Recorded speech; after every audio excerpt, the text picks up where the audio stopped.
የሁለተኛው አስተባባሪ ኮሚቴ መመስረት። ጦሩ የደሞዝ ጭማሪ ከተደረገና የመጀመሪያው የወታደራዊ አስተባባሪ ኮሚቴ ከተበተነ በኋላ በጦር አዛዦች ግፊት በመጋቢት ወር የመጀመሪያ ሳምንት ከተለያዩ የጦር ክፍሎችና ከሰሜን ጦር የተውጣጡ ተወካዮች ንጉሠ ነገሥቱ የፈቀዱትን ከፍተኛ የደሞዝ ጭማሪ በማድነቅ የተሰማቸውን ደስታ ለመግለጥና ጦሩ ለንጉሱና ለዘውዱ ያለውን ታማኝነት በድጋሚ ለማረጋገጥ በታችኛው ቤተ መንግሥት ንጉሱ ፊት ቀረቡ። በአንድ ባሻ አማካይነት የጦሩ ቃል ለንጉሱ ከተነበበ በኋላ ተወካዮቹ ቆባቸውን ይዘው እጃቸውን ወደ ሰማይ 3 ጊዜ በማንሳትና ለንጉሱ ረጅም ዕድሜ በመመኘት የተሰማቸውን ደስታ ገልጸው በአንድ ቃል ታማኝነታቸውን አረጋግጠው ተበተኑ። ከዚያን ቀን ጀምሮ ሁሉም የጦር አባል ፍላጎቱ ከሚጠብቀው በላይ ስለተሟላለት በጦር ሰፈሩ ከተተ። አስፈሪውና አሳሳቢው የወታደሩ እንቅስቃሴ ሲቀዘቅዝ የመላው ሕዝብ እንቅስቃሴ ረጭ አለ። ያለ ወታደሩ ተሳትፎ የሰራተኛውም ሆነ የተማሪዎች እንቅስቃሴ የገዢውን መደብ ማናጋት ቀርቶ ነቅነቅ እንኳን ለማድረግ እንደማይችል በገሃድ ታየ። የተጠናከረ መሪ የፖለቲካ ድርጅት በአገሪቱ ባልነበረበት፣ የሕዝቡም የፖለቲካ አመለካከት ከመሠረታዊ ንቃት ባልዘለለበት ሁኔታ ቀርቶ በደንብ የተደራጀ የፖለቲካ ድርጅት ኖሮም ፍጹም ታማኝ የሆነ የወታደርና የፖሊስ ኃይል ኖሮት ለዘመናት የሕዝብን የዕለት ከዕለት ሕይወት ተቆጣጥሮ የገዛን ሥርዓት ምንም ጨቋኝና በዝባዥ ቢሆን የሕዝቡንም ዲሞክራሲያዊ መብቶች ቢረግጥም ይህንንም ሁኔታ በመቃወም ሰላማዊ ሰልፍ ቢካሄድ የሥራ ማቆም አድማም ቢደረግ ያለ ወታደሩ ኃይል ግንባር ቀደም ተሳትፎ ሳይኖር የፊውዳሉን መንግሥታዊ ሥርዓት በተሻለ ሥርዓት ተክቶ የሕዝብን መብት ማስጠበቅ ቀርቶ መጠነኛ ለውጥ ማስገኘት እንኳን እንደማይቻል ሁኔታው አረጋግጧል። በሙያው የተደራጀውና የታጠቀው የወታደሩ ክፍል በግንባር ቀደም በዘውዳዊው አገዛዝ ሥርዓት ላይ አምጾ በመነሳት የተለያዩ ኢኮኖሚያዊና አስተዳደራዊ ጥያቄዎችን በማቅረቡ በተጓዳኝም የሕዝቡን ችግሮች በመነካካቱ መላው ሕዝብ ከጎኑ ተሰልፎ ሲንቀሳቀስ፣ ትግሉም እየተጠናከረ በመጣበት ወቅት ሰራዊቱ ደሞዙን አስጨምሮ ወደ ጦር ሰፈሩ መክተቱ ሕዝቡን ግራ አጋባ። በተለይ የለውጥ ደጋፊ ግለሰቦችን አስደነገጠ። የጦሩ ክፍል ከትግሉ መድረክ መገለል የተጀመረውን ጸረ ፊውዳል እንቅስቃሴ ያዳክመዋል ብሎም ይገድለዋል ብለው አመኑ። ስለሆነም ወታደሩን ክፍል ወደ ትግሉ ለመመለስ በአዲስ መልክ የለውጥ ደጋፊዎች ቅስቀሳ ማካሄድ ጀመሩ። ንጉሡ አዲስ ካቢኔ በማቋቋማቸው ለውጥ የተደረገ መስሎ ሕዝቡ ከትግል እንዳይዘናጋ ጉልቻ ቢቀያየር ወጥ አያጣፍጥም የሚል መፈክር አነሱ። አክሊሉና እንዳልካቸው አንድም ሁለትም ናቸው። ሁለቱም የአንድ ሳንቲም ሁለት ገጽታዎች ስለሆኑ ምንም የሥርዓት ለውጥ አልተደረገም ብለው በሰፊው ሕዝቡን ቀሰቀሱ። አዲሱ ካቢኔም ወርዶ ሕዝብ የመረጠው መንግሥት ይቋቋም የሚል ፍጹም ሊተገበር ማይችልና ለቅስቀሳ ብቻ የሚውል ጥያቄ ማንሳት ጀመሩ። የጦሩም ክፍል ከትግሉ መድረክ ተነጥሎ ወደ ጦር ሰፈሩ መክተቱን ለመቃወም ጦሩ ደሞዙን አስጨምሮ ሳንጃውን ወደ አፎቱ በማስገባት ወደ ጦር ሰፈሩ ተመለሰ በማለት ጦሩ ወደ ትግሉ መድረክ እንዲመለስ ተማጸኑ። ጦሩ የሕዝብ አለኝታ በመሆኑ ሕዝብን አጋልጦ ከተጧጧፈው የትግል መድረክ እንዳያፈገፍግ በተለያዩ ዘዴዎች ቅስቀሳውን ቀጠሉበት። ከመጋቢት ወር መነሻ ጀምሮ እስከ ሚያዝያ አጋማሽ በጦሩ ላይ የሚካሄደው ቅስቀሳና ወቀሳ ባለማቋረጥ ቀጠለ። ወቀሳው በጥቅል በወታደሩ ክፍል ላይ ብቻ ሳይወሰን በግለሰብ ወታደሮች ላይም ተሰነዘረ። ይህም በሰራዊቱ አባላት አእምሮ እየሰረጸና ስሜታቸውን እየኮረኮረ በመምጣቱ እያንዳንዱ አባል ራሱን መጠየቅ ጀመረ። በተለይ የተሻለ ንቃት የነበራቸውና ቀደም ብሎ በጦሩ ንቅናቄ በግንባር ቀደምትነት የተሳተፉ አባላት ጦሩ ከሕዝቡ እየተነጠለ መምጣቱ ያሳሰባቸው ከመሆኑም በላይ አሳፋሪ ድርጊት መሰላቸው። ሕዝቡንም እንደ ካዱት ገመቱ። ቀደም ብሎ እንደተገለጸውና 95 ከመቶ የጦሩ አባላት የወጡት ከድሃው ህብረተሰብ ክፍል ስለነበርና የሕዝቡ ችግር በቀጥታ የእነርሱም ችግር መሆኑን በግልጽ ስለተረዱ ከህዝቡ ጎን ተሰልፈው እስከ መጨረሻው በፊውዳሉ መንግስት ላይ ተነስተው ሰብአዊ መብቶችን ለማስከበርና ሀገራችንን ከኋላ ቀርነት ለማላቀቅ በሚካሄደው ግብግብ ላይ ዋና ተዋናይ ሆነው መገኘት እንዳለባቸው እየተገነዘቡ መጡ። በየጦሩ ክፍል ይህንኑ ጉዳይ አስመልክቶ በሚስጥር ውይይት ማድረጉ በስፋት ቀጠለ። በየጦሩ ክፍሎች የተሻለ ንቃትና የፖለቲካ ግንዛቤ የነበራቸው ወታደሮችና የበታች ሹማምንቶች የጦሩን አባላት ውስጡን መቀስቀስ ጀመሩ። በተወካዮቻችን አማካኝነት ተሰብስበን የህዝብ አለኝታ መሆናችንን፣ ከጎኑ መቆማችንን፣ ያልከዳነውና የእሱ ወገን እንደሆንን በተግባር ማሳየት አለብን የሚል ቅስቀሳ በስፋት ተካሄደ። በህቡዕ ጦሩን ለማነሳሳት የሚንቀሳቀሱት የጦሩ አባላት ከየክፍሉ ተወካዮች በመላክ መጋቢት 16 ቀን በአራተኛ ክፍለ ጦር ግቢ ስብሰባ መደረግ እንዳለበት ተስማሙ። ይህም ለጦሩ ተገለጸ። ስብሰባው ሊደረግ በታሰበበት ስፍራ ለመገኘት ምልክት እንዲሆን አየር ኃይል ጀት አውሮፕላኖችን በቤተ መንግስቱ ላይ ዝቅ ብሎ ከፍተኛ ድምፅ በማሰማት በሚበርበት ጊዜ አዲስ አበባ የሚገኙት የጦር ክፍሎች መሳሪያ በማውጣት በተጠንቀቅ እንዲቆዩ፣ ከዚያም ተወካዮቻቸውን ወደ አራተኛ ክፍለ ጦር እንዲልኩና አስተባባሪ ኮሚቴ እንዲመሰርቱ የሚል ስምምነት ተደርሶ ነበር። ብዙ ሰዎችን ያሳተፈ የዚህ አይነቱን እቅድ ምስጢር አድርጎ መጠበቅ አስቸጋሪ በመሆኑ የጦሩን ዝግጅትና እንቅስቃሴ የመንግስት የጸጥታ ክፍል ደረሰበት። ጠቅላይ ሚኒስትር እንዳልካቸው መኮንንና የመከላከያ ሚኒስትሩ ጀነራል አብይ አበበ ስለ አድማው ዝግጅት ሰሙ።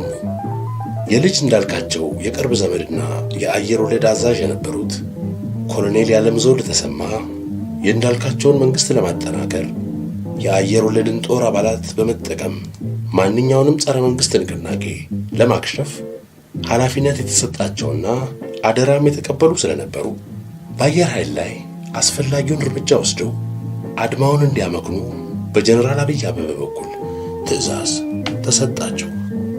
በመጋቢት 16 ቀን ይካሄዳል ተብሎ የታቀደውን የጦሩን አድማ ለማክሸፍ ዋናውን ሚና ለመጫወት በከፍተኛ ዝግጅት ላይ የነበረውን የአየር ኃይል ጦር ሰፈርን ለመጋቢት 16 አጥቢያ ኮሎኔል ያለምዘውድ የአየር ወለድ የተጠናከረ ኃይል አሰማርቶ ከቦ ያዘ።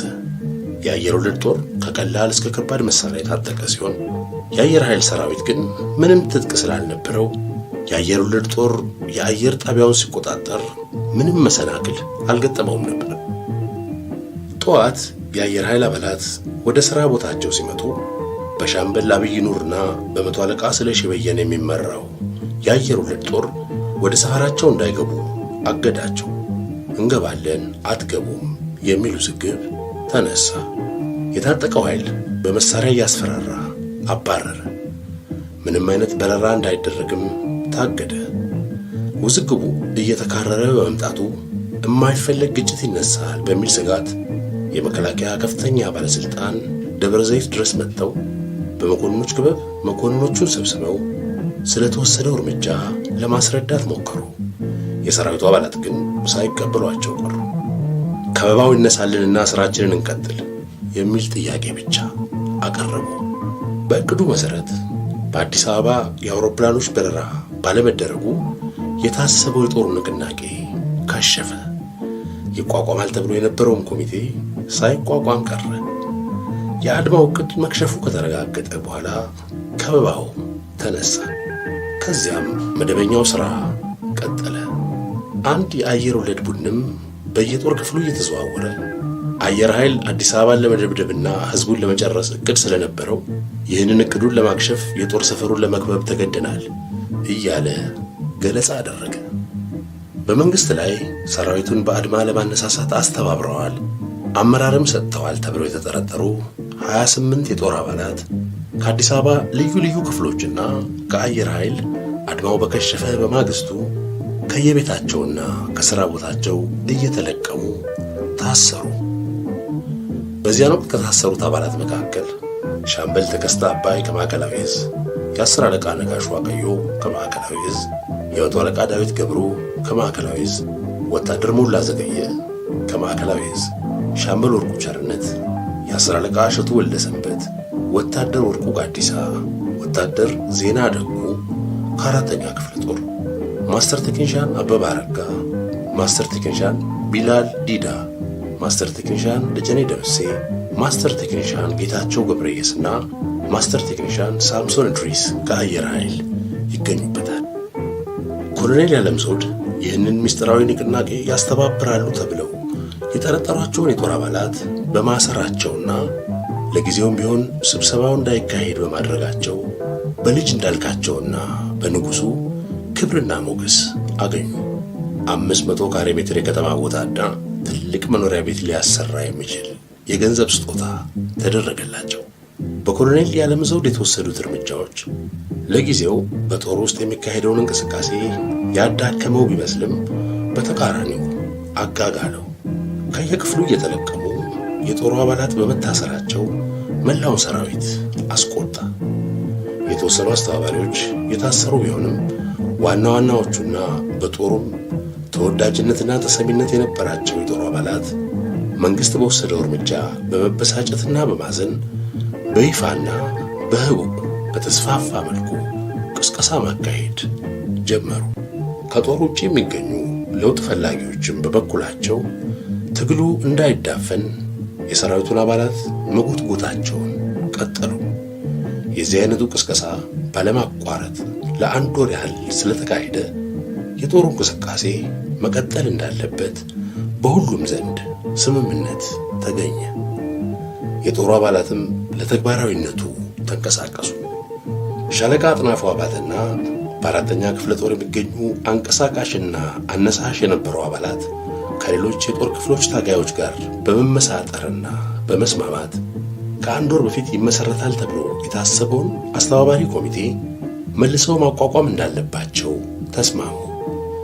እንደተለመደው በሚያዝያ 18 ቀን እስከ ተሰዓት ሁሉም የጦር ክፍል 1 መኮንንና 1 ባለሌላ ማዕረግ ተወካዮች ወደ አራተኛ ክፍለ ጦር እንዲልኩ በስልክና በመልእክተኛ ተነገረ።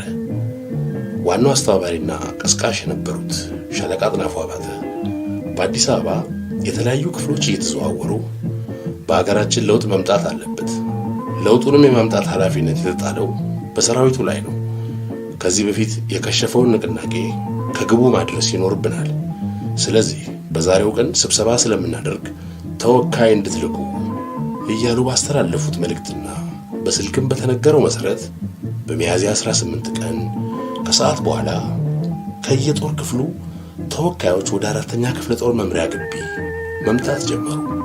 በተወካይነት መኮንኖች፣ የበታች ሹማምንቶችና ወታደሮች የተገኙ ሲሆን ማዕረጋቸውም ከተራ ወታደር እስከ ኮሎኔል ነበር። በዚያን ቀን የተገኙትን ተወካዮች ሻለቃ አጥናፉ ሰብስበው የኮሚቴውን መመስረት አበሰሩ። በወቅቱ ከተገኙት ተወካዮች መካከል ሻምበል ባሻ ጌታውን አቦዬ፣ የአስር አለቃ ፍስሐ አንድቶ፣ ኮሎኔል ያለም ዘውድ ተሰማ፣ ኮሎኔል ሙልጌታ ናትናኤል፣ ሻለቃ አጥናፉ አባተ፣ ሻምበል እንዳለ ተሰማ፣ ሲኒየር ኤክማን ዮሐንስ ፍቱይ፣ ሲኒየር ኤክማን ግርማ ፍስሐ፣ የአስር አለቃ ተፈራ ጅፋር፣ ሻምበል ባሻ ታምራት ፈዬ፣ ሻምበል ሽፈራው ጥላዬና የመቶ አለቃ አሊ ሙሳ ይገኙበት ነበር።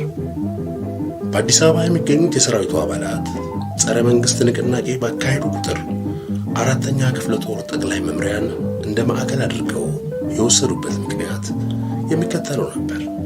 የአራተኛ ክፍለ ጦር ጠቅላይ መምሪያ በመሃል ከተማው ስለሚገኝ በርካታ የለውጥ ደጋፊዎች በውስጡ ስለተገኙ ለውጥ ለማምጣት በግንባር ቀደም ሲታገሉ የነበሩት ሻለቃ አጥናፉ አባተ በክፍሉ ውስጥ ስለሚገኙ ብዙዎቹ መኮንኖች በኃይለ ሥላሴ መንግስት ላይ በጎ አመለካከት ስላልነበራቸውና የወታደሮቹ ንቅናቄ የተሻለ ውጤት ያስገኛል ብለው ስለሚያምኑ ከጀነራል መንግስቱ መፈንቅለ መንግስት መክሸፍ በኋላ በርካታ የክብር ዘበኛ ሰራዊት አባላት ከክፍላቸው ተባረው በአራተኛ ክፍለ ጦር በመመደባቸው የተነሳ በንጉሱ ላይ ከፍተኛ ጥላቻ ስለነበራቸው የአራተኛ ክፍለ ጦር አባላት ከህዝቡ ጋር ተዋህደው በመኖራቸው በየዕለቱ ከተማሪዎችና ከለውጥ ፈላጊ ሲቪሎች ጋር ግንኙነት በማድረጋቸው እንዲሁም ከሁሉም ጦር ክፍሎች ይበልጥ ተዋጊ ኃይል የነበረው ክፍል ከመሆኑም በላይ የአዲስ አበባ ጥበቃ ኃላፊነት የዚሁ ክፍል ስለነበር